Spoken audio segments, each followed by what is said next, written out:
All right, in this session, you're going to master one of the most fundamental clinical skills out there, cardiac auscultation. Seriously, by the end of this, you'll have a rock-solid framework for identifying heart sounds, decoding murmurs, and using those classic diagnostic maneuvers to nail down what you're hearing.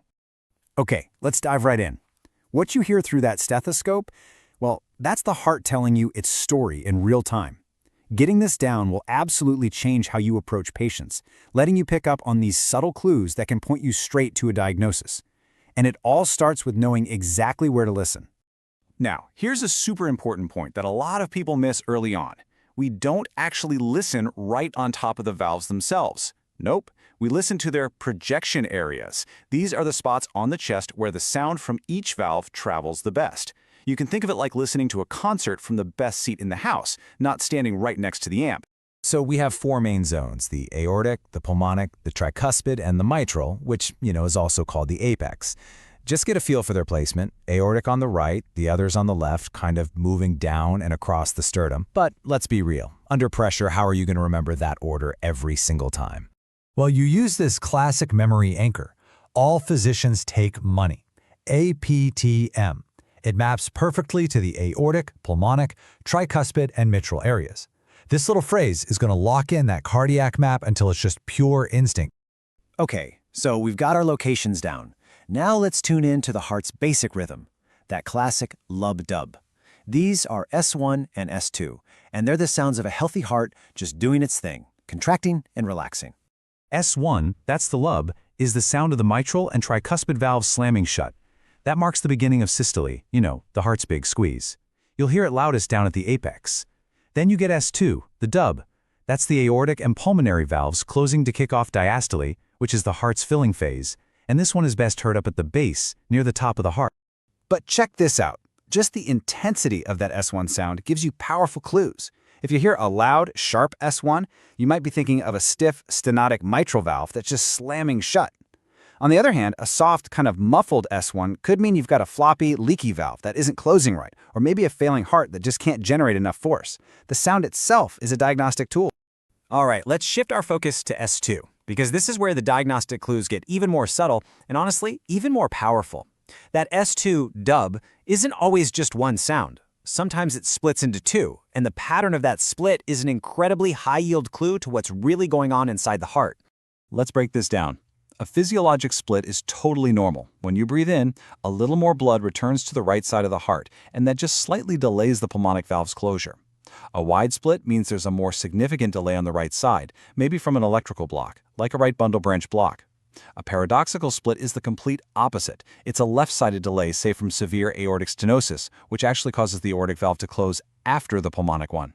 And the one they love to test, the fixed split. It doesn't change at all when you breathe, because there's a constant hole between the atria, an ASD, that just cancels out any effect from respiration. So, let's lock this in right now. If you hear a split S2, and it sounds exactly the same whether your patient breathes in or out, you're thinking of a fixed split, which points directly to a fixed hole, an atrial septal defect. That connection is absolutely critical to make. So beyond S1 and S2, you might hear some extra sounds. The most common ones we call gallops, S3 and S4, and they're signs of trouble with how the heart is filling up with blood. We'll also get into murmurs, which are basically the sounds of blood flowing turbulently or chaotically through the heart. The S3 gallop is an early diastolic sound, and it's all about volume overload. Just picture way too much blood rushing into a ventricle that's already stretched out. In an older adult, hearing an S3 is a classic sign of congestive heart failure. And the cadence is how you remember it. S1, S2, S3 sounds just like Ken, Tuck, Key. Then you've got the S4 gallop. This is a late diastolic sound, and it's associated with pressure overload.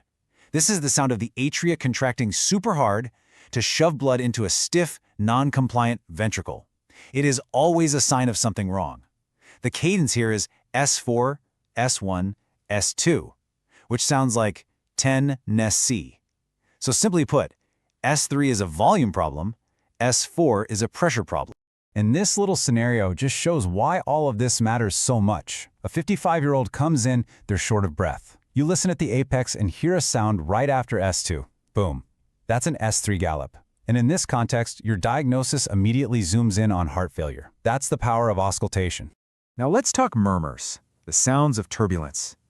Honestly, knowing just a few key signatures will get you incredibly far. Aortic stenosis has that classic crescendo-decrescendo, that diamond shape, and you can often hear it radiating right up into the neck. Mitral regurgitation is holosystolic, meaning it lasts through the entire systolic phase, and it radiates out towards the axilla, or the armpit. And please never forget this golden rule. If you hear a diastolic murmur, it is never, ever normal. Now for the really cool part, you can actually change these murmurs right there at the bedside using some simple maneuvers.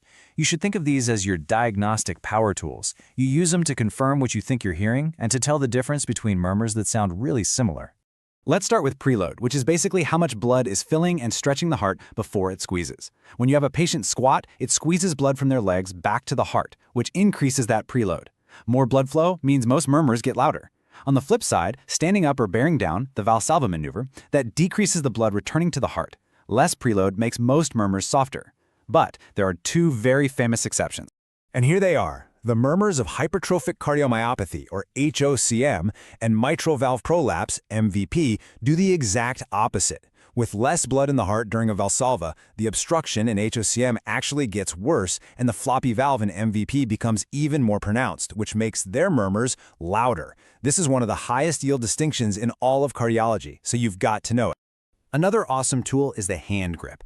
Having your patient squeeze their fists tight increases afterload. That's the resistance the heart has to pump against to get blood out to the body.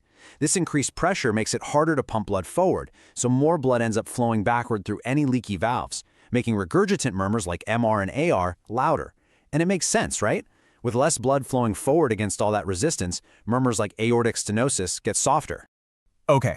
To wrap this all up, let's focus on two absolute rules. These are the kind of clinical traps you want to avoid forever, both on your exams and in real life.